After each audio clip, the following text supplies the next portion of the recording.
La Ville de Montréal, c'est le premier au Québec d'ouvrir ces données. Et je suis très fier de la décision.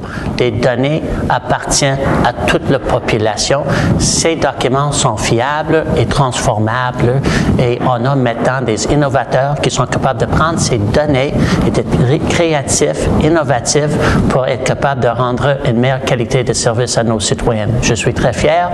C'est seulement le commencement pour la Ville de Montréal et on va continuer d'aider nos innovateurs dans ce domaine. Alors, c'est des intervenants multiples. On doit intervenir à différents niveaux.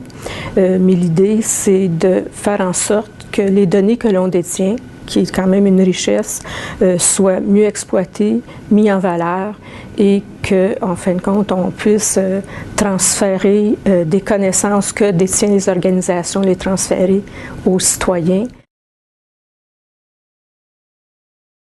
Quand on regarde ce que sont les données ouvertes, c'est une représentation presque parfaite de ce que peut être une cité dite intelligente. C'est-à-dire une rencontre entre un bottom-up de citoyens, de développeurs et un mythique top-down d'une ville qui contrôle des données. C'est aussi une occasion unique où on peut voir, dans le fond, les effets presque immédiatement, à la fois sur l'environnement urbain et à la fois sur le développement économique de la ville. Et ça, pour le plus grand bénéfice de ceux qui ont tous participé, c'est-à-dire les citoyens, les développeurs et la ville. On rend des informations accessibles avant même qu'ils fassent l'objet d'une demande d'accès aux documents. Alors, c'est ce qu'on appelle la diffusion proactive. C'est un mouvement dans le monde occidental de rendre des informations accessibles sur le web avant même qu'ils fassent l'objet d'une demande d'accès.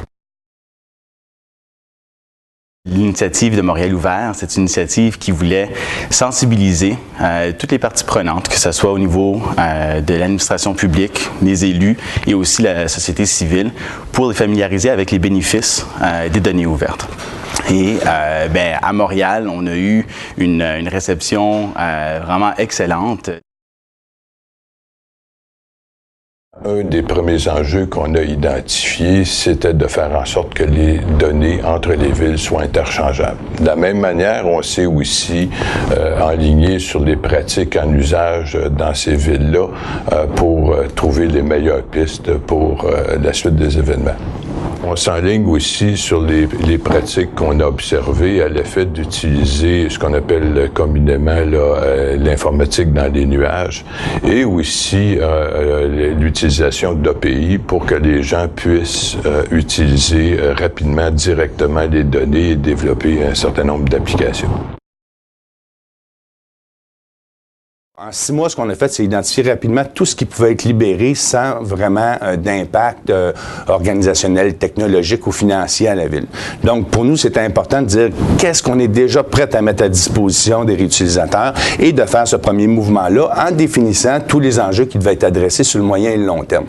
Donc, ça nous a amené, avec la collaboration de tout le monde, à livrer un premier portail à l'automne 2011 et déjà avoir tous les projets qui ont été bâtis sur ce capital libéré-là et déjà les retombées qui commencent à se faire sentir. J'ai fait l'application qui s'appelle ZoneCone, qui est un site qui utilise les données d'entrave routière de la ville de Montréal et les envoie littéralement aux utilisateurs en fonction de leur trajet. Et ça leur permet vraiment de réagir en fonction de ce qui se passe sur le terrain.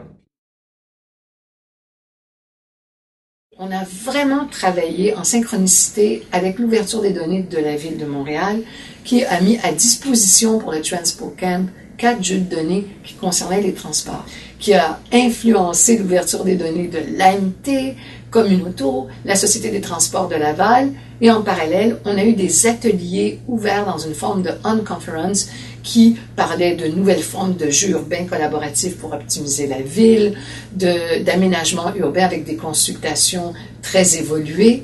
Tout ça grâce à l'accessibilité de l'information que Montréal est en train de rendre à ses citoyens.